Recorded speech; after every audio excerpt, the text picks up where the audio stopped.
ଯେତେବେଳେ କୌଣସି କାରଣ ନଥାଇ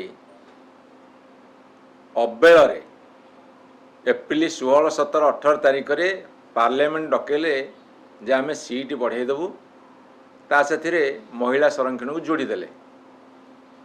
ମାନ୍ୟବର ନବୀନ ପଟ୍ଟନାୟକ ଖବର ପାଇଲେ ଯେ ଯେଉଁ ସିଟ୍ ବଢ଼ିବ ସେଥିରେ ଓଡ଼ିଶା କ୍ଷତିଗ୍ରସ୍ତ ହେବ, ଆନୁପାତିକ ଭାବରେ ଓଡ଼ିଶାର ବଢ଼ିବାର ନାହିଁ।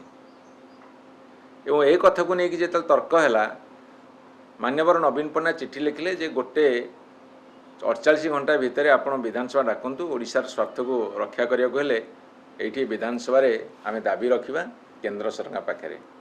ସେତେବେଳେ ଶୁଣିଲେନି। ପ୍ରଥମ କଥା ହେଲା 16, 17, 18 ଅବେଳରେ କାହିଁକି ଡକେଇଲେ, ସେ ପ୍ରଶ୍ନର ଉତ୍ତର ଦେଇନାହାନ୍ତି। ଦ୍ୱିତୀୟ କଥା ହେଲା ସଂଖ୍ୟା ନଥିଲା, ଜାଣିଛନ୍ତି ବିଲ୍ ପାରିତ ହୋଇପାରିବନି, ଆଲୋଚନା କଲେ ନାହିଁ, ବିରୋଧୀ ଦଳକୁ କନଫିଡେନ୍ସ ଭିତରୁ ନେଲେ ନାହିଁ, ତଥାପି ବିଲ୍ ପେଶ୍ କଲେ ଏବଂ ପରାଜୟ ଲଭିଲେ। ଏବଂ ବିଲ୍ ଆସିବା ପୂର୍ବରୁ ଏମ୍ପି ମାନେ ଅନ୍ୟମାନେ ନ ଜାଣିବା ପୂର୍ବରୁ ଏମାନେ ଆଗ ପ୍ରଚାର ଲାଗିଗଲେ। ପ୍ରଧାନମନ୍ତ୍ରୀ ମୋଦି ଭାଷଣ ଦେଲେ, ନାରୀ ବନ୍ଦନ ଅଧିନିୟମ, ତାପରେ ଏଠୁ ସବୁଠି ମିଟିଂ ଫିଟିଂ କରି ପକେଇଲେ। ତାପରେ ପାର୍ଲାମେଣ୍ଟ ଭିତରେ, ଲୋକସଭା ଭିତରେ ମଧ୍ୟ ଅନେକ ଆଲୋଚନା କଲେ, ବିଲ୍ ପରାସ୍ତ ହେଲା। ତାପରେ ବର୍ତ୍ତମାନ ରାଜରାସ୍ତାରେ ଭାଷଣ, ଜାତି ଉଦ୍ଦେଶ୍ୟରେ ଭାଷଣ, ଏମିତି ବର୍ତ୍ତମାନ ବହୁତ ଡ୍ରାମା ଚାଲିଛି।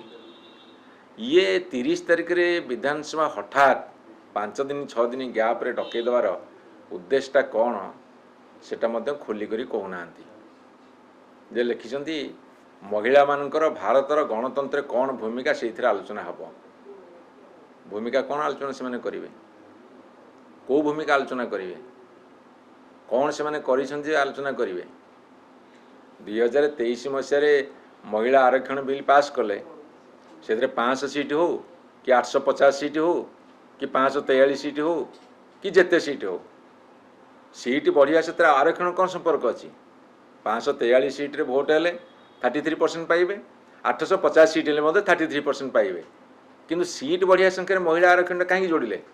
କେଉଁ ଉଦ୍ଦେଶ୍ୟ ଯୋଡ଼ିଲେ?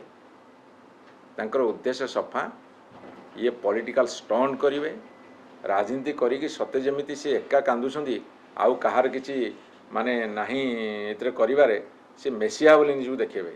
ମସିହା ହେବା ଥାଉ, 30 ତାରିଖରେ ତୁମେ କ'ଣ କରିବ ଆମେ ଜାଣିନୁ, କିନ୍ତୁ ଆମେ 30 ତାରିଖରେ ଦେଖା ଦେଖି ହେବା, ଆଲୋଚନା ଯଦି ହେବ ଦେଖିବା।